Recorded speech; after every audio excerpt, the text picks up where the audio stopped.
get more on this from Jude Chiemeka. He's the MD of Chapel Hill in Denham. He's with me in the studio today to discuss the market. Welcome this morning, Mr. Chiemeka. Thank you. Now, what's your take on what's really driving the market now? I mean, there's a lot of debate. Is it profit taking? Is it the MPC decision? Is it macroeconomic, the macroeconomic situation?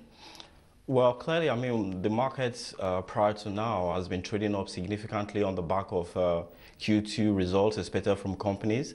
And for a market that was down prior to this time by about 3% and suddenly has traded up for about 8 weeks to 12%. Clearly, one could say profit taking is part of what is dragging down the market. But more importantly, will probably be the decision of the CBN in terms of trying to tighten monetary policy. In a bid to curb inflation in the system. They've left the MPR at 12%, but we did see quite a bit of significant reduction, increase in the cash reserve ratio of banks by about 400 basis points, as well as the net open position for foreign exchange for the banks. They did cut that by 200 basis points to 1%. So all of that will definitely starve the markets of liquidity. We're beginning to see interbank interest rates inch up significantly, and that doesn't really portend well for the equities market. Perhaps that's the main reason why the market has been going down of late.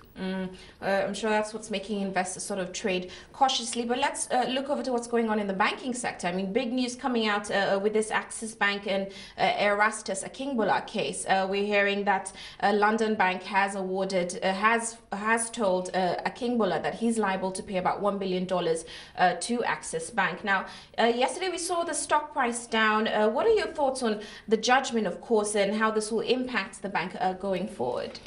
I mean, for a bank like Access, we did see quite a bit of increase in the trading activity. Traded over 5 million shares yesterday, even though the price was down from 750 to 730, which is about 2.5%. We do believe that the bank still has very strong fundamentals. Obviously, for a bank that has a net assets of over $10 billion, a $1 billion in judgment in their favor clearly would do very well for the bank. But investors obviously like the stock. Then the market will raise Eurobond, and that in itself, it's a success story. So we do believe that going forward, the bank does have a very good future. Well, let's talk about Lafarge WAPCO results. Those were fantastic results sort of coming out on the stock exchange yesterday. We saw PAT up from 3 billion to around 8 billion. What is your take on those results? I mean, clearly, we've said repeatedly that Lafarge WAPCO is a stock to watch. We did see turnover increase by 57%. Profit after tax was up by 163% year on year.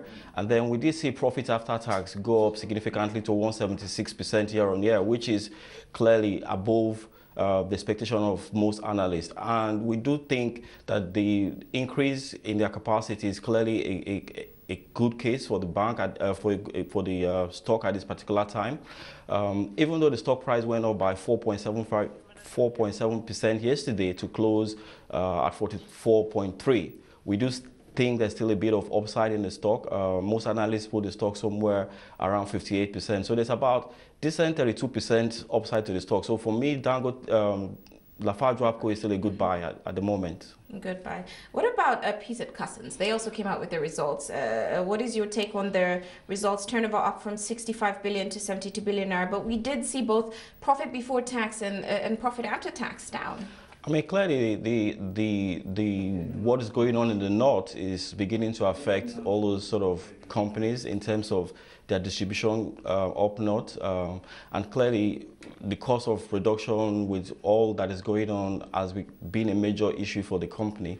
The market did react negatively to that result. We saw the stock go down to about 2.5%. So perhaps we'll probably continue to see a slide in the stock price before it stabilizes. So that we expect for that decline in the stock price. Another result that came out was livestock feeds. Pretty impressive results. And I mean, I'd like to know more about this stock, because we're seeing UACN announcing that the company will be bought by UACN, which is a major company. What is your take on the direction we're going to see that stock going? Are we going to see it being delisted? You know, what's going to happen with livestock feeds? To be honest, we haven't really seen clear documentation as to how that whole acquisition is going to play out. But clearly, livestock feed falls within the agricultural sector, and that has been receiving a lot of attention from the federal government. There have been a lot of incentives to try and improve the contribution of that sector to the real economy. So livestock feed